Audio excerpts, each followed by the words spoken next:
अगर हम कहें कि मेरे पास प्लेन है, तुम्हें प्लेन में बैठना होगा, फिर भी भारत के लोग क्या कहते हैं, भारतीय समाज के लोग क्या कहते हैं कि नहीं, मैं तो बैठूंगा तो बैलगाड़ी पर ही, मैं प्लेन में नहीं बैठूंगा।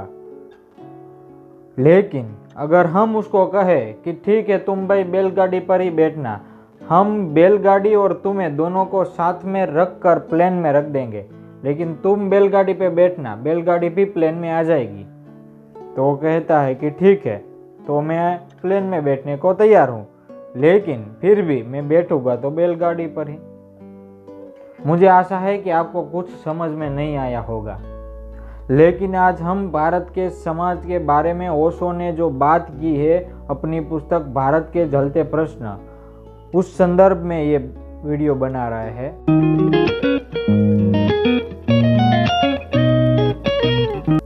इस बुक का पहला ही चैप्टर है समस्याओं के ढेर। आज हमारे पास कई सारी समस्या है, ये समस्या दिन बर दिन बढ़ती जा रही है, समस्या नहीं है, एक एक सेकंड पे एक समस्या आकर खड़ी होती है। लेकिन हम इस समस्या के समाधान कहाँ से ढूंढने जा रहे हैं? पुराने शास्त्रों में से, हमारे जो धार्मिक ग्रंथ है उसमें जो समाधान लिखे हुए हैं वो उसको हम अपना रहे हैं। समस्या आज की है, नई है, और उसके समाधान हम पुराने शास्त्रों से ढूंढने जा रहे हैं। ये तो ऐसा हुआ कि एक मैथ्स का हमको सम दिया गया हुआ है और हम पीछे से देखकर उसका आंसर लिख रहे हैं। तो हमें आज की नई समस्या के लिए नए समाधान यानी कि नई खोज करने की ज़रूरत है, विज्ञान पे ध्यान देने की ज़रूरत है भारतीय विद्यार्थियों को। अगर एक बेटा अपने बाप से ये कोई प्रश्न पूछता है तो जो बाप होता है वो पुराने समाधान बेटों को बताता है, और ये बेटा एक्सेप्ट नहीं कर पाएगा आज की जनरेशन के मुताबिक। अगर हम देखें तो बाप खुद व्यसन कर रहा है, बेटे को मना कर रहा है कि न करो भाई, लेकिन बेटा बाप को समझाएगा कि पापा ये व्यसन करना हानिकारक है।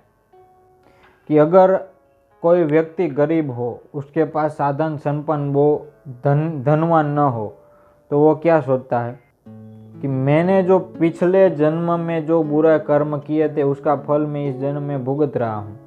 वो कुछ नया नहीं करेगा। क्यों? क्योंकि उसके मन में एक ही विचार आएगा कि मैं कितना भी कुछ कर लूँ, मेरा भला होने ही वाला नहीं है, क्योंकि मैंने पिछले जन्म में कुछ अच्छे कर्म नहीं किए होंगे। उसको पता नहीं है कि पिछले जन्म में क्या कर्म किए होंगे, फिर भी वो बैठा ही रहता है, उसकी स्थिति ऐसे बदतर ही रहती है। क्यों? क्योंकि वो बैठा रहता है, यही सोचा रहता है कि भाई मैंने पिछले जन्म में अच्छे कर्म नहीं किए होंगे, इसलिए यह आज मेरी स्थिति है। यह समाज में घुस गया है, वो अच्छी बात नहीं है। दूसरा, इस बुक में समाजवाद और पूंजीवाद की व्याख्या बहुत अच्छी तरह से और बहुत विस्तृत में समझ दी गई हुई है। ओशो कहते हैं कि अगर हमें समाजवादी देश बनाना हो तो पहले पूंजीवादी बनना पड़ेगा। पूंजीवाद से ही समाजवाद का रास्ता खुलता है। कैसे? अगर हम विश्व में, यानी हम कोई एक देश का उदाहरण लेते हैं, जैसे कि भारत हो, भारत में जितनी भी आबादी है, धनिक लोग भी रहते हैं, गरीब लोग भी रहते हैं, जितने भी लोग हैं उनकी संपत्तियां सारी सरकार ले ले, और फिर जितने भी लोग हैं उसको समान तौर पर सारी संपत्तियां बेच दे, तो ये हो गया समाजवाद।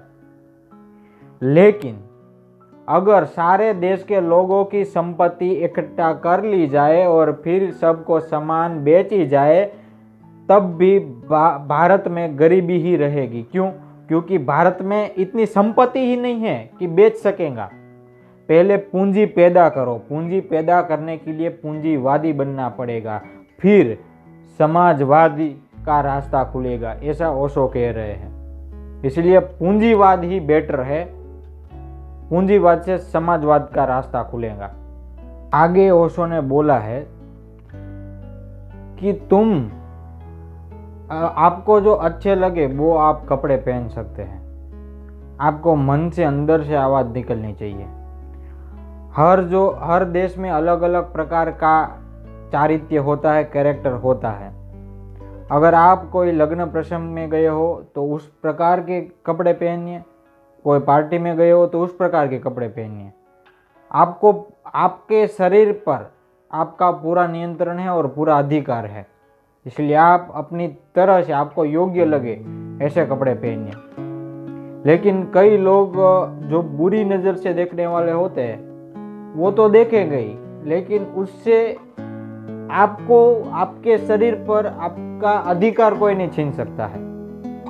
इसके अलावा ओशो ने यह भी कहा है कि कई लोग अंधे बहरे, कई प्रकार की खामियां उसमें हो सकती है। तो